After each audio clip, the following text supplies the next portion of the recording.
guys, it's me. I finished my Strawberry Fields sampler yesterday, so I thought I would make a detailed video about it and show you a little bit about it. This is Strawberry Fields Forever by Blackbird Designs, and it's one in a series of 6 designs they did based on the Beatles called the Magical Mystery Tour series. And the other ones are Eleanor Rigby, The Yellow Submarine, Blackbird, Octopus's Garden, and The Long and Winding Road. So this is the Strawberry Fields Forever one. So I'm just gonna show you a little bit of it and show you some close-ups of it. I started with the center of the design, which is right here. This is the chimney was in the center of the design. See, I hope this focuses. This is stitched all in Gentle Art Sampler Threads and Weeks Dye Works. The chimney is done in Gentle Arts Country Redwood. And the roof is done in Gentle Arts Sable.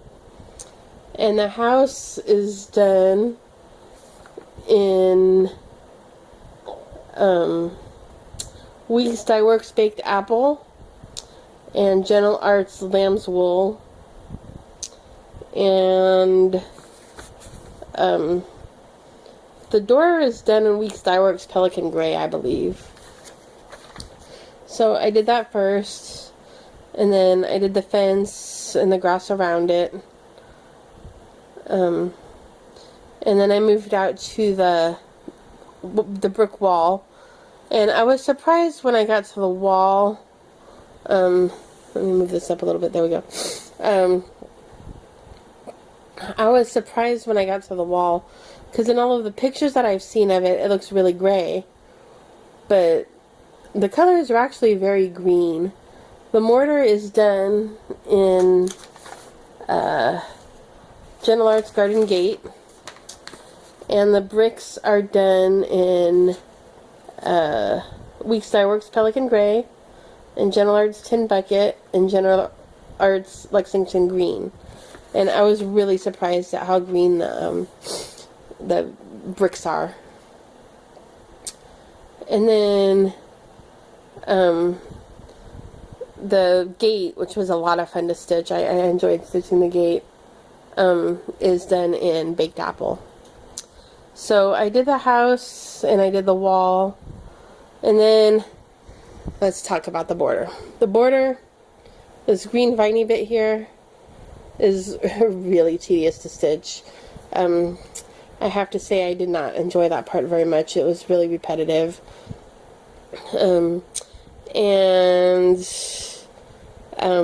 Yeah, this part over here, this corner up here, there are several places in this chart where I wasn't paying as much attention to the chart as I should have, and this is one of them, because this corner up here I did in the wrong color.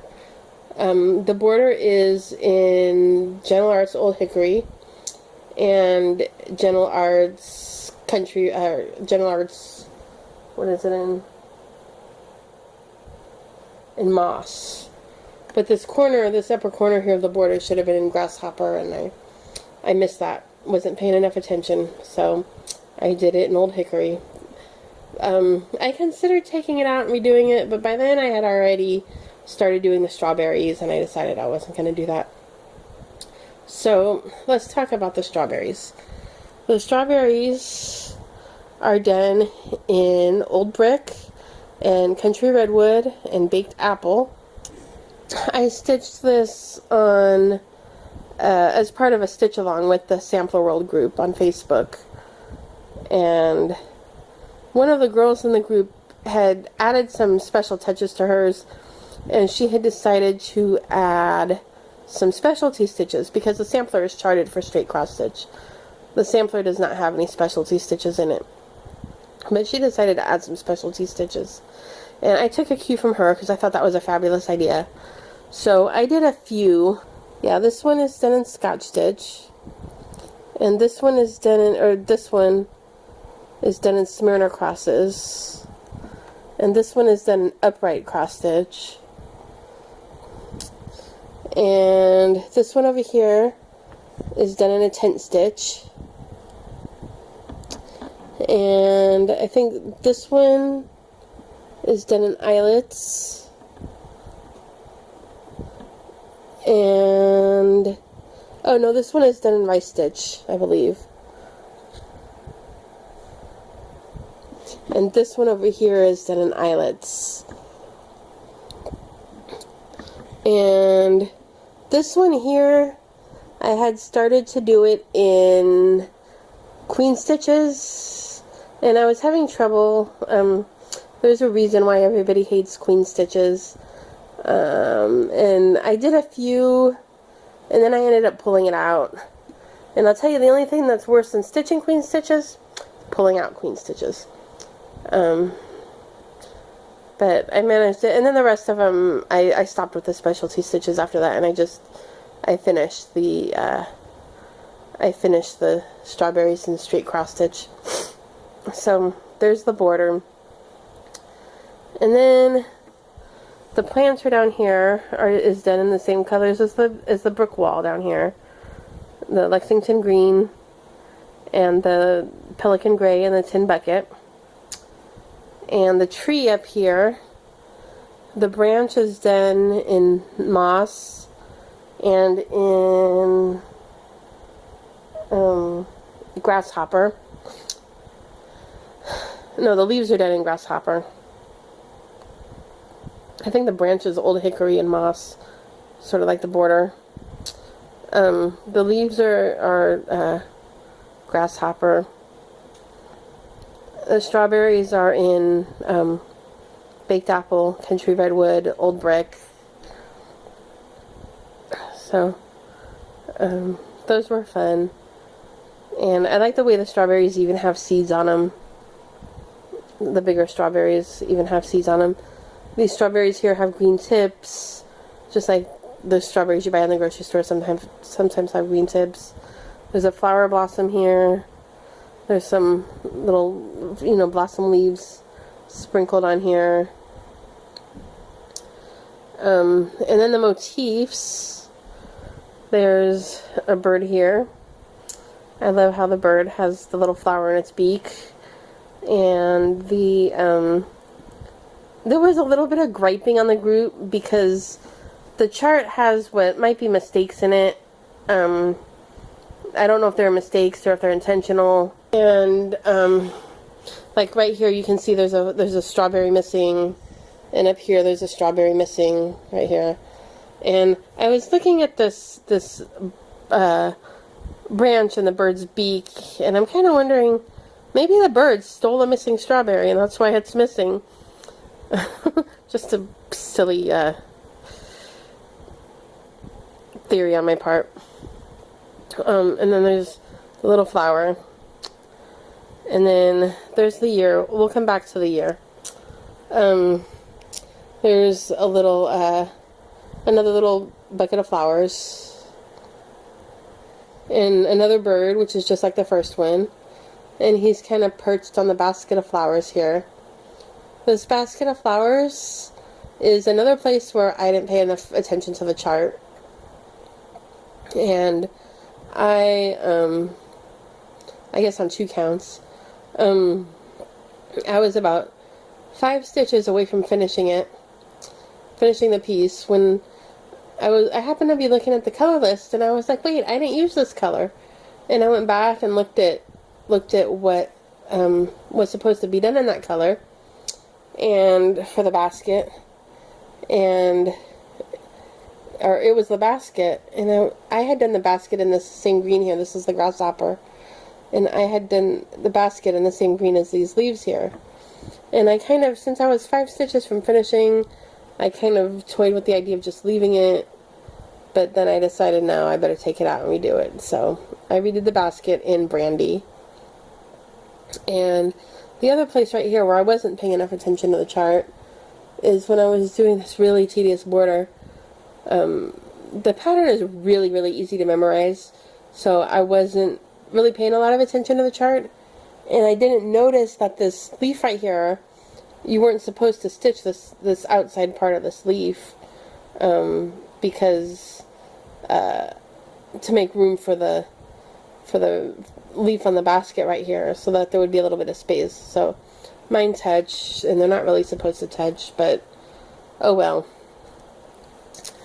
And then there's my initial, L, and this diamond motif here, and a couple of the more flower motifs here. And there's the little fence. So that's the piece. Let's go back and talk about the year. I put, as you can see, I put 2015.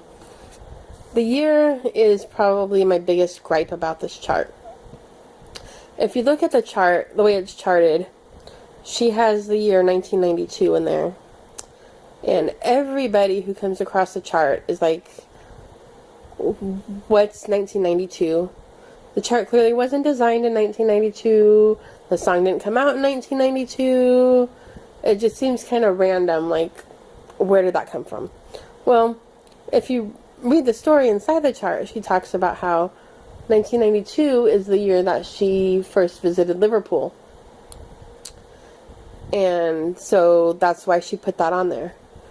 And I kind of feel like, you know, that's fine for her. You know, that year is significant to her in relation to the Beatles. And so she put that on there. But I felt like when she was preparing the design for publication, she should have made it more, you know, appealing to the general public, because 1992 doesn't mean anything to anybody else. And virtually everybody in the sampler group, or in the SAL group, has changed the year to either 2015, the year they stitched it, or 1967. A few people changed it to 1967, the year the song came out. I think I've only seen one or two people who kept the 1992. Virtually everybody has changed the year. So I felt like when she was preparing the design for publication, she should have either used the current year or at least provided numbers so that you could personalize it to whatever year you wanted to put on it. And she didn't do that. She did provide letters so that you could put your initial right here, but she did not provide a set of numbers so that you could change the year. So since she used the year 1992, I had a 1 and a 2 to work with, and I sort of, you know, created the other two numbers.